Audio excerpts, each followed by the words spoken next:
இடமில்லாமல் ஒரு சூழல் இருக்கின்ற போது தன்னுடைய இல்லத்தையே அதற்கு வழங்கி அதற்கு திராவிட மாணவர் இல்லம் என்ற பெயரையும் வைத்த பெருமை ஐயா அவர்களுக்கு உண்டு. 1916ஆம் ஆண்டு காங்கிரஸ் பேர் இயக்கத்திலிருந்து பல்வேறு கருத்து வேறுபாடுகள் காரணமாக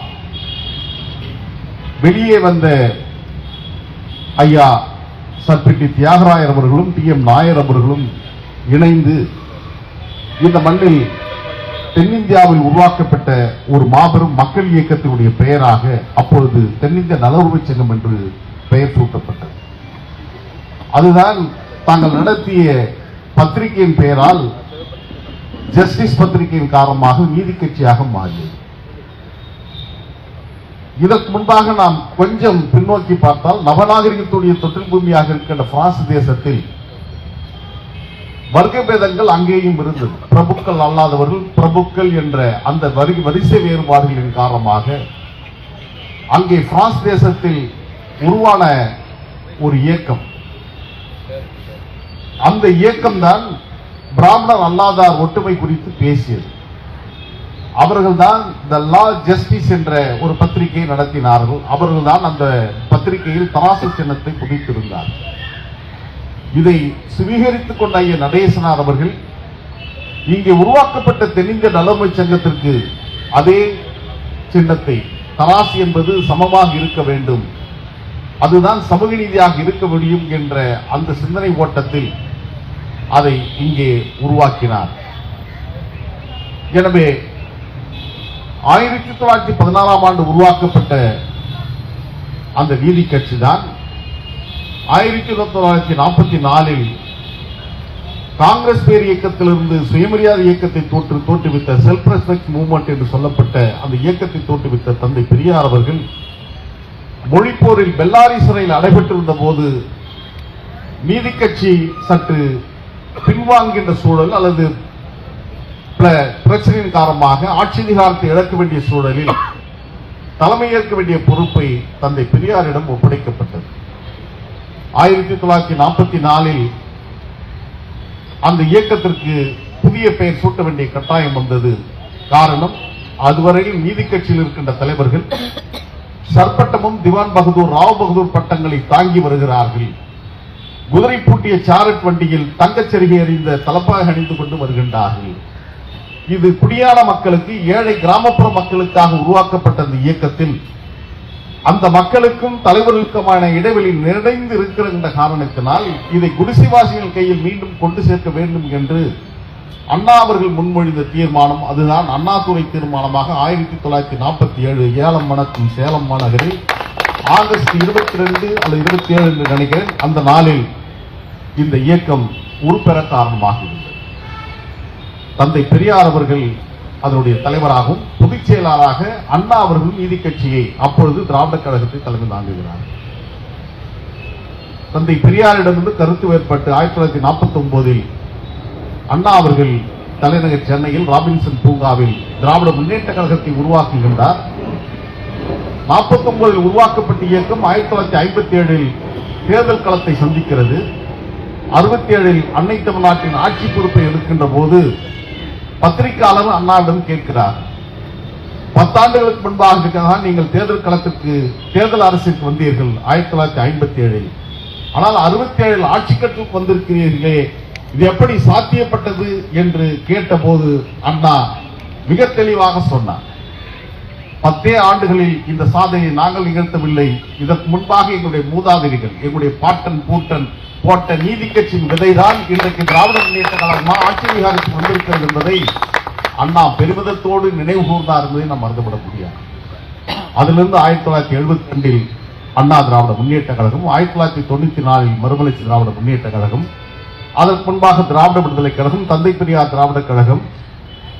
காலத்தின் கட்டாயத்தை ஏற்று நாங்கள் விருப்பம் இல்லாமல் இந்த ஒரு சூழலுக்கு நாங்கள் இன்னைக்கு தள்ளப்பட்டோம் என்று சொன்னால், கடந்த ஆண்டு 1925 நவம்பர் 20 நாங்கள் தேர்வு செய்ததற்கான காரணம், நாங்கள் எந்த வழியில் எங்களுடைய பயணத்தை துவங்குகிறோம், எங்களுடைய கருத்தியல் யார் என்பதை நாட்டுக்கு அறிவிக்கின்ற விதத்தில் தான் தென்னிந்திய நல உரிமைச் சங்கம் நீதி கட்சி தோற்றப்பட்ட அதே நாளில் நாங்கள் திராவிட வெற்றி கழகத்தை இந்த மண்ணில் துவைக்கிறோம் என்று சொன்னால், திராவிட இயக்கத்தை அடுத்த தலைமுறைக்கு தூக்கி செல்ல வேண்டிய கடமைப்பாட்டில் நாங்கள் நின்று கொண்டிருக்கின்றோம். இந்த நாளில்தான்,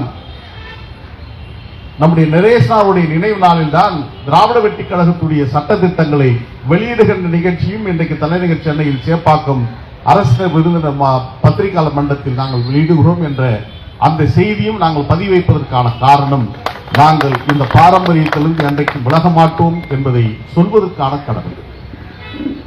ஐயா நடேசனா அவர்கள் சட்டமன்ற உறுப்பினராக தேர்வு செய்யப்பட்டவர், பல சிறப்பான தீர்மானங்களை கொண்டு வந்தவர், மாநகராட்சியுடைய மன்றத்தின் உறுப்பினராக தேர்வு செய்யப்பட்டவர். ஆனால் காலமிட்ட கோலம், காலம் அவருக்காக சில வாய்ப்புகளை, உரிய இடத்தை அவருக்கு தரவில்லை என்ற கசப்பான செய்தியும் நம்முடைய இதயத்தில் ஆழ்ந்த மனதில் இருந்து கொண்டே இருக்கிறது. விவிலியத்தில் ஒரு வார்த்தை சொல்வார்கள், இருதயத்தின் கசப்பை அந்த இருதயமே அறியும் என்பதை போன்று திராவிட இயக்கத்தை உள்வாங்கிய அத்தனை பேருக்கும் அந்த கசப்பான ஈர உணர்வு எங்கேயோ ஒரு மூலையில் ஒட்டிக்கொண்டுதான் இருக்கும். காரணம், அவர் அமைச்சராக தமிழ்நாட்டுடைய பிரிமியராக முதலமைச்சராக வந்திருக்க வேண்டிய திராவிட இயக்கத்துடைய பிதாமகன் ஐயா நடேசனார் அவர்களுக்கு அந்த வாய்ப்பு மறுக்கப்பட்டது. அதையும் கடந்து முதல் தேர்தலிலேயே பல்லாயிரக்கணக்கான வாக்குகளை பெற்று வெற்றி பெற்றார் என்பதும் சரி. அதையும் கடந்து அந்த காலகட்டத்தில் இன்றைக்கு அனைவருக்குமான வாக்கு இருப்பதை போன்று அப்போது அனைவருக்குமான வாக்கு அல்ல, பட்டம் படித்தவர்களுக்கு வாக்கு அல்லது பட்டதாரிகள் சொத்து இருக்கணும், அதில் இருந்தவர்கள் தான் வாக்குரிமை என்று இருந்த போது அந்த வாக்குகளிலேயே பெரும்பான்மை வாக்குகளை பெற்று சென்னை மாநகரத்திலேயே அதிக வாக்குகளை பெற்று வெற்றி பெற்றவரும் ஐயா நடேசனார் என்பதையும் நாம் மறந்துவிட முடியாது. ஆனால் அவருக்கான இடத்தை நாடு திராவிட இயக்கம் வழங்கவில்லை என்ற கசப்பான உணர்வை நாம் கடந்து போய்விட முடியாது. அதே போலதான் சென்னை மாநகராட்சியுடைய வணக்கத்திற்குரிய முதல் மேயராக வந்திருக்க வேண்டிய கடமை அவரிடம் தான் இருந்தது. அதையும் காலம் மறுதளித்தது, அந்த கடமையிலிருந்து வழுவியது என்பதையும் மறக்க முடியாமல் தான் நாம் நின்று கொண்டிருக்கிறோம். அண்ணன் பழனி அவர்கள் சொன்னதை போன்று திராவிட இயக்கத்தின் தந்தை, நீதி கட்சி உள்ளிட்ட திராவிட இயக்கத்துடைய பிதாமகனாக இருக்கின்ற நம்முடைய கருத்தினுடைய தந்தையாக இருக்கின்ற ஐயா நடேசனார் அவர்களுக்கு தலைநகர் சென்னையில் முழு சிலையை வைக்க வேண்டும் என்ற அவர் விருப்பத்தை சொன்னார். சிலை செய்து கொடுக்க வேண்டும் என்று நீங்கள் என்னிடம் கேட்டீர்களானால் நாளைக்கு அந்த சிலையை நான் செய்வதற்கான வேலையில் ஈடுபட்டுள்ளேன். சிலை வைப்பது என்பது ஒரு அரசின் கடமை அல்லது அதற்கான அனுமதியை பெறுவது என்பது ஒரு நீண்ட நெடிய ஒரு கலப்பணி. நான் ஐயாவுடைய தொட்டில் பிரதேசமாக இருக்கின்ற திருவள்ளூர் மாவட்டம் பொன்னேரி வட்டத்தில் சின்னகாவனூர் நான் சென்றிருக்கிறேன். அவருடைய கிராமத்திற்கே, அந்த வீட்டுக்கே நான் சென்றிருக்கின்றேன். அங்கே கூட அவருடைய சிலை வைப்பதற்கு வீடம் அமைக்கப்பட்டு சிலையும் தயாராகவே இருக்கிறது. என்ன காரணம் ஏது என்று தெரியாது. ஆனால் அந்த சிலை இன்றை வைக்கப்படாமல் அங்கே முடக்கி வைக்கப்பட்டு மகிழ்ச்சி. இப்போ வச்சாச்சா? நான் கடைசியா வரும்போது சிலை வீடம் இருந்தது, ஆனா சிலை வைக்கப்படவில்லை. மகிழ்ச்சியான செய்தி தான். அப்ப அதை போன்று தலைநகர் சென்னையில் சிலை வைக்க வேண்டும் என்று சொன்னால் அதற்கான அனுமதி பெறுகின்ற அந்த நடைமுறையை அண்ணன் பழனி அவர்கள் மேற்கொண்டால் சிலை, முழு உருவ சிலையை நீங்கள் சொல்லுகின்ற அந்த சிலையை செய்து தர வேண்டிய பொறுப்பு என்னுடைய பொறுப்பு, திராவிட வெற்றி கழகத்துடைய பொறுப்பு என்பதையும் நான் இந்த நேரத்தில் உறுதியளித்து, அடுத்து நீதி கட்சியின் தலைவராகவும் விளங்கியவர், சுயமரியாதை இயக்கத்தில் இடையறாமல் பணியாற்றியவர், இந்த நாட்டுடைய முதல் பொதுவுடைமைவாதியாக விளங்கி நம்முடைய கான்பூர் சதி வழக்கில் ஈடுபட்டு மிகப்பெரிய தொழிற்சங்க தலைவராக புரட்சியின் மூலமாக ரஷ்யா விடுதலை பெற்றது என்று சொன்னால் ஜார்மனின் தலைமையில் லெனின் அமைத்த மூன்றாவது அகிலம், கம்யூனிஸ்ட் மூன்றாவது அகிலத்தின் உறுப்பினராக இருந்து செயல்பட்டிய சிந்தனை சிற்பி ஐயா சிங்காரவேலருடைய 166வது பிறந்த நாளும் இன்றுதான். அவருக்கும் நாங்கள் மாலை அணிவிக்க வேண்டிய கடமைப்பாட்டில் உங்களிடமிருந்து விடைபெறுகிறேன். அண்ணனுடைய கோரிக்கை ஏற்கிறேன். சிலை செய்வது திராவிட வெற்றி கழகத்துடைய பொறுப்பாக ஏற்கிறோம். அதை நீங்கள் என்றைக்கு என்று சொல்லுங்கள், இடத்தை தேர்வு செய்யுங்கள். சிலை அது கல்லால் செய்தால் ஒருவேளை உடைந்து விட்டுமேயானால் அதை ஒப்புவிக்க முடியாது மீண்டும். ஆனால் அதே உலோகத்தால் அல்லது ஃபைபரில் செய்யணும்னா அது எது ஆனாலும் அதை மாற்றிக்கலாம். அதை செய்து கொடுக்க வேண்டிய பொறுப்பை நாங்கள் ஏற்றுக்கொள்கிறோம் என்ற நற்செய்தி செய்தி திராவிட வெற்றி கழகத்துடைய தோழர்கள் அனைவருக்கும், என்னுடைய மாவட்ட செயலாளர்கள் அண்ணன் செல்வபாண்டியன், ஐயா திராவிட இயக்கத்துடைய மூத்த முன்னோடி ஐயா இளவழகன் அவர்கள், அண்ணன் கௌரிக்குமார், அண்ணன் மூனை பார்த்திபன், அப்புறம் அண்ணன் காஞ்சி வளையாபதி, என்னுடைய மாநில செயலாளர் ஐயா பாலசுப்ரமணியம் அவர்கள், என்னுடைய அமைப்பு செயலாளர் மாஸ்டர்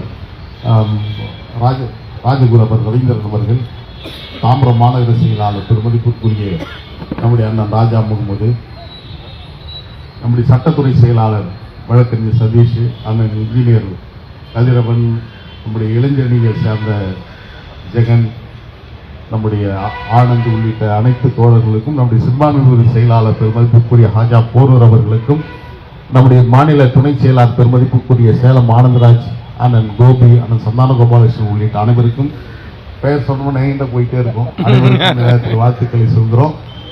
எனவே மதச்சார்பினை பாதுகாக்கின்ற விதத்தில் திராவிட இயக்கத்தின் கொள்கைகளை அடுத்த தலைமுறைக்கு தூக்கி சுமக்கின்ற விதத்தில் திராவிட வெற்றிக் கழகத்துடைய சட்டத்திட்டங்கள் இன்றைக்கு வெளியிடப்பட்டு நாளை மறுநாள் எங்களுடைய தலைமைக் கழகத்திற்கான அடிக்கல் நாட்டுகின்ற விழா சென்னை நீலாங்கரையில் நாங்கள் வைக்கின்றோம். அதில் மாதந்தோறும் பாசறை கூட்டங்களை, திராவிட இயக்கத்துடைய பாசறை கூட்டங்களை நடத்துவதற்கு நாங்கள் உறுதியேற்கிறோம். அதை செம்மையாக செய்கின்ற களத்தில் வாய்ப்புள்ள தோழர்கள், திராவிட இயக்கத்துடைய கருத்துக்களை பரப்ப விரும்புகின்ற தோழர்கள் சொன்னால் உடைய தேதிகளை பெற்று எங்களுடைய இளைய தலைமுறைக்கு பதிப்பிக்கின்ற விதத்தை நாங்கள் முழுமையாக செய்வோம் என்பதை நேரத்தில் சொல்லி, நாங்கள் அங்கே வைக்கப் போகின்ற நூலகத்திற்கும் உங்களுடைய சார்பில் புத்தகங்கள் கொடுத்தால் அதையும் அங்கே வைப்போம் என்பதை சொல்லி விடைபெறுகின்றேன். நன்றி.